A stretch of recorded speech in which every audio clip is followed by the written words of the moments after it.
Hello po mga kapraps. Dito tayo ngayon sa isang property na for sale sa bayan po ng Kalawan, Laguna. Ito po ay matatagpuan natin sa Barangay Limaw. Itong kinaroroonan ko ngayon mga kapraps na property. So yan lang po ang Barangay Road mga kapraps. Bali, ayan, patuloy pong ongoing po ang pagsemento niyan ng kalsada niyan. Kasi yung nakikita yung tubo na yan, yan po yung tubo ng hydropower plant dito sa Kalawan. Sa doon mga kapraps, simentado na yan ang Barangay Road na yan. Mamaya pupuntahan natin yung Barangay Road, simentado na po yan. Tapos kung mapapansin nyo, so napakaganda dito kasi mayroon tayong overlooking views. Ayan o, may mountain views sa harap ng property, tapos mayroong resort tayo nakaharap. Ayan po, tanaw natin dito ang bayan ng San Pablo. San Pablo po yan mga kapraps. Ayan, i-zoom ko lang ha. Ayan, bayan po yan ng San Pablo. Ang sukat ng property na ito ay 1.9 hectares titled. Sa ngayon po ay meron ditong nagre-rent, nirerentahan ito bilang isang nag-aalaga ng manok yung nagre-renta dito mga kapraps. Itong mga manok panabong. So malawak to mga kapraps kasi ang sukat nito ay 1.9 hectares. Tapos dito sa likurang bahagi ng property mayroong mga mountain views din tayong matatanaw. Tara, punta tayo doon sa bandang likuran.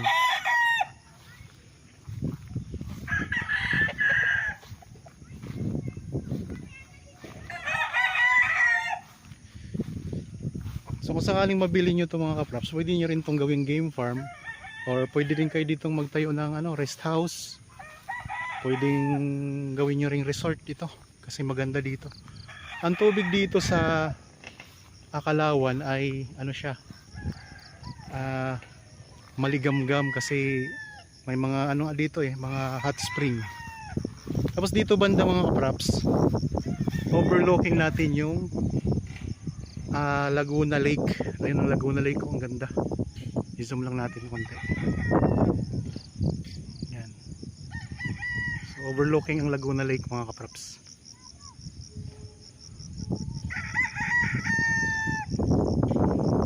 So dito wala namang mga manok kaya pwede tayong umikot dito.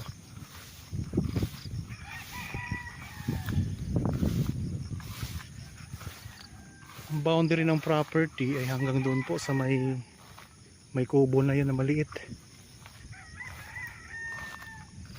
Tara, dito tayo sa ikot ko lang ang camera mga kapraps para makita nyo yung palibot ng property. Ayan ang mga mountain views.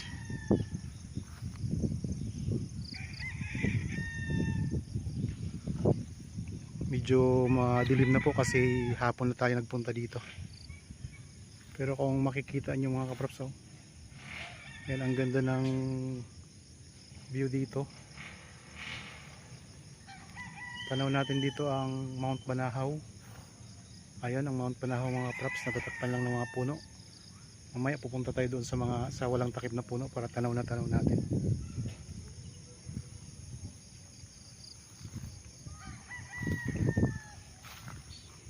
Napakaganda ng view dito, napakaliwalas, nakaka-relax ang tanawin. So yun yung boundary niya, yung hawan na yan.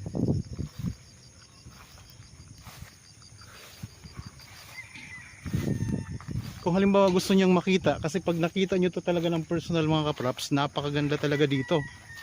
Ganda ng mga view dito pag nandito kayo mismo sa property. Tingnan nyo, ang ganda oh.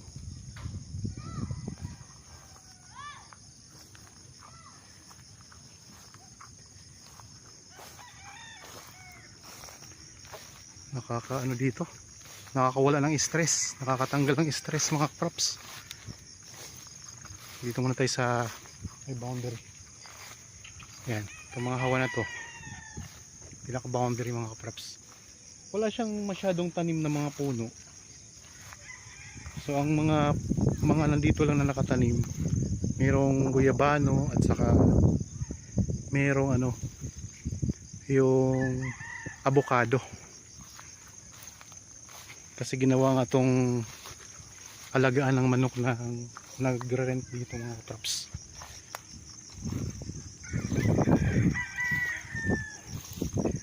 Medyo pa slope ang lupa. Pag ganun siya, banayad na banayad ang pag-slope. Mayroon na ditong linya ng kuryente at meron na ring access ng tubig, mga source ng tubig.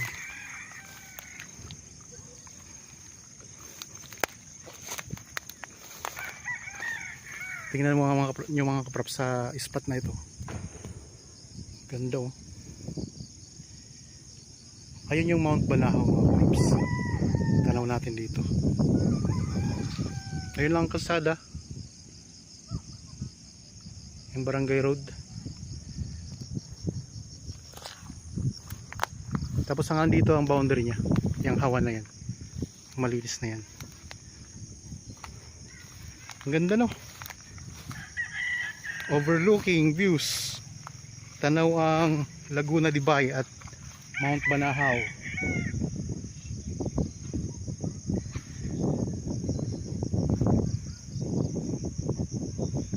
Ito ang Laguna de Bay mga kaprops. Laguna Lake.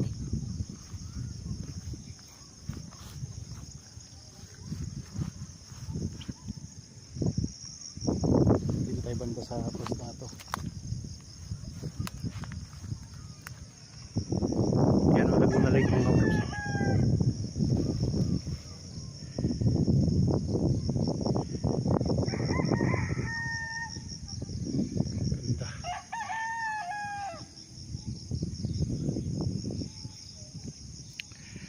Sa mga interested po sa property na to, pwede kayong magpa-schedule sa amin ng actual viewing para makita nyo ng personal itong property.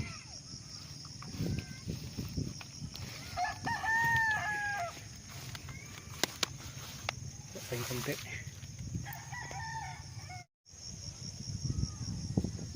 Marami pang mga silungan ng manok oh. Hindi ko lang alam kung ano tawag dyan sa silungan ng manok, hindi kasi ako nagsasabong mga kaprops. Okay, punta tayo sa kalsada kasi nalibot na natin ang property. Nakita ko na po pakita ko na po sa inyo ang loob nito. Bababa tayo doon sa kalsada. Pupunta natin. Yan dito tanaw natin, mas lalong tanaw natin dito ang Laguna Lake mga kaprops. Yan. So pwede itong gawing game farm. Pwede rin pong gawing resort. Pwede rin pong tayuan ng rest house ninyo.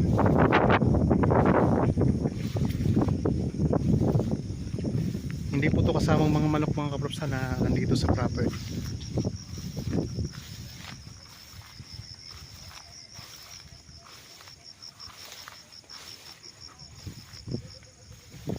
Mayroon pa lang mga tanim na saging.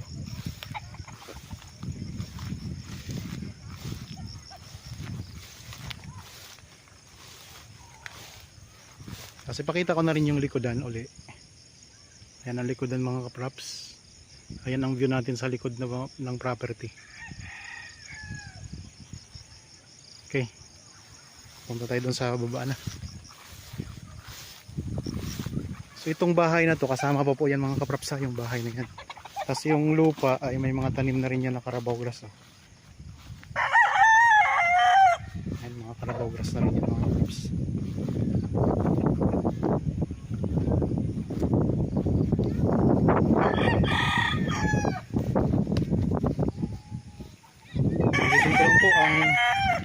Ulitin ko lang po ang buong sukat nito ay 1.9 hectares dito po sa bayan ng Kalawan, Laguna sa Barangay Limaw.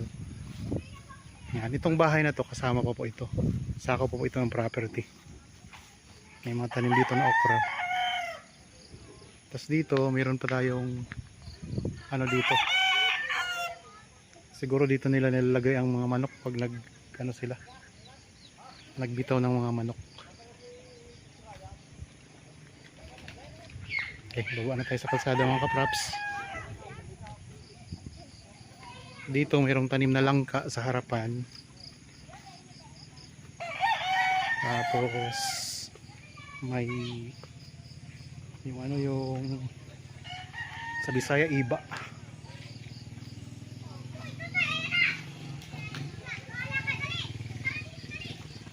Okay.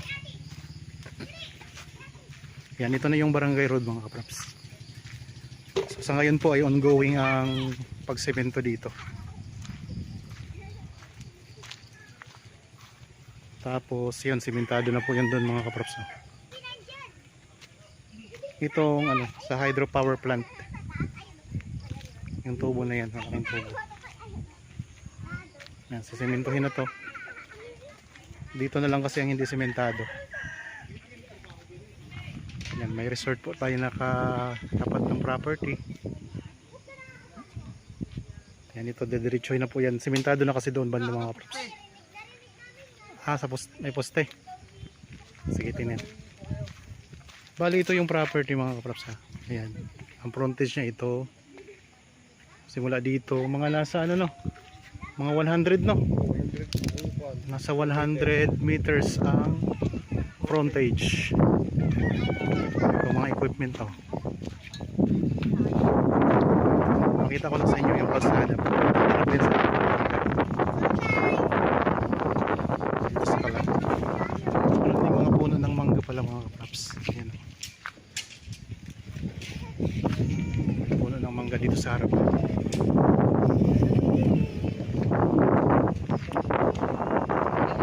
Gusto ng kuryente. 100 meters ang frontage. So mahaba siya mga kapraps. Hanggang dito sa poste na to.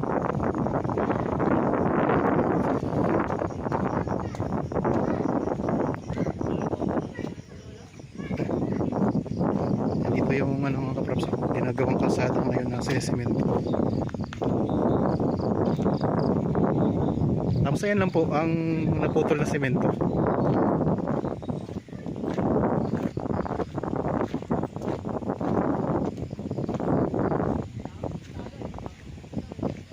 Okay mga kapraps, naipakita ko na po sa inyo yung property na ang ganda. Okay, para po sa mga bago pa lang sa aking channel at napadaan lang po dito sa aking channel, huwag po ninyong kalimutang mag-subscribe at pindutin na rin po ang notification bell para maging updated kayo sa mga bagong property na i-offer na. Maraming salamat po, lagi tayong mag-ingat at God bless po sa ating lahat mga kapraps.